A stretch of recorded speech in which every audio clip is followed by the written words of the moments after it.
ಸದ್ಯ ರಾಜ್ಯದಲ್ಲಿ ಮುಖ್ಯಮಂತ್ರಿ ಹುದ್ದೆ ಖಾಲಿ ಇಲ್ಲ. ಸಿದ್ದರಾಮಯ್ಯ ಪರ ಸಚಿವ ಎಚ್.ಸಿ. ಮಹದೇವಪ್ಪ ಬ್ಯಾಟಿಂಗ್ ಮಾಡಿದ್ದಾರೆ.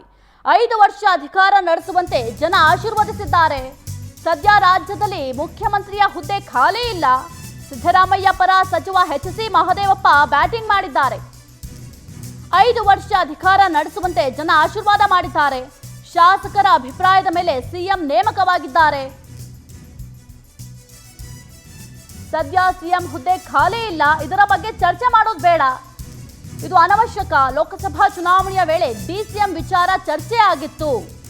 ಪಕ್ಷದ ಹಿತದೃಷ್ಟಿಯಿಂದ ಆಂತರಿಕವಾಗಿ ಚರ್ಚೆ ಆಗಬೇಕು. ಡಿಸಿಎಂ ಸಿಎಂ ವಿಚಾರ ಹೈಕಮಾಂಡ್ ಮುಂದೆ ಚರ್ಚೆ ಆಗಿಲ್ಲ.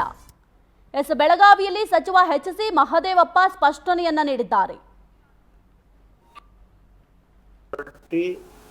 ಅಬ್ಸರ್ವರ್ ಕಳಿಸಿ ಶಾಸಕರ ಅಭಿಪ್ರಾಯ ಕಳಿಸಿ ಅದು ಸಂಪ್ರದಾಯ. It's A practice in a political party. ಅದನ್ನು ಮಾಡಿ ಅವರು ಅಭಿಪ್ರಾಯನ ಸಂಗ್ರಹ ಮಾಡಿ ಯಾವ ಶಾಸಕರು ಏನು ಅಭಿಪ್ರಾಯ ಹೇಳಿದ್ರೆ ಅಂತ ಇಂಡಿವಿಜುವಲ್ ಆಗಿ ಕೇಳಿದ್ರು. ನಮ್ಮನ್ನೆಲ್ಲ ಚೀಟಿಲಿ ಬರ್ಸ್ಕೊಂಡಿದ್ದಾರೆ ಎಲ್ಲ 135 ಶಾಸಕರು. ಸೊ ಅದ್ಮೇಲೆ ಶಾಸಕಾಂಗ ಪಕ್ಷ ಆಯ್ಕೆ ಮಾಡಿದೆಯಲ್ವಾ ನಾಯಕನ್ನ, ಅವರು ಶಾಸಕ ಅಭಿಪ್ರಾಯದ ಆಧಾರದ ಮೇಲೆ ಹೈಕಮಾಂಡ್ ಮುಖ್ಯಮಂತ್ರಿ ಮಾಡಿದಾರಲ್ಲ.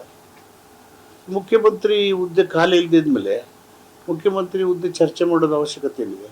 ಸಿಎಂ ನೇಮಕಾತಿ ಸಂದರ್ಭದಲ್ಲಿ ಏನಾದ್ರು ಒಪ್ಪಂದ ಆಗಿತ್ತ ಸರ್? ಏನಂದ್ರೆ ಇಷ್ಟು ವರ್ಷ ಸಿದ್ದರಾಮಯ್ಯ ಅವರು ಇನ್ನೊಂದು ಭಾಗ ಇವರು ಏನಾದ್ರು ಆ ರೀತಿ ಏನಾದ್ರು ಚರ್ಚೆ ಆಗಿತ್ತ ಪಕ್ಷದ ಒಳಗಡೆ ಅಂತ? ಈ ವಿಷಯಗಳು ಇಲ್ಲಿ ನಾವೆಲ್ಲ ಚರ್ಚೆ ಮಾಡೋ ವಿಷಯಗಳಲ್ಲ. ಅದು ಪಕ್ಷದ ಹೈಕಮಾಂಡಿನ ವ್ಯಾಪ್ತಿಗೆ ಬರೋ ವಿಷಯ. ಅದು ನನ್ನ ವಿಷಯ ಆಗಲಿ ಇನ್ನೊಬ್ಬರ ವಿಷಯ ಆಗಲಿ ಅಲ್ವೇ ಅಲ್ಲ. It's not hour subject at all. High command ನಾವು ಚೀಫ್ ಮಿನಿಸ್ಟರ್ ಹುದ್ದೆ ಖಾಲಿ ಇಲ್ವೇ ಇಲ್ವಲ್ಲ.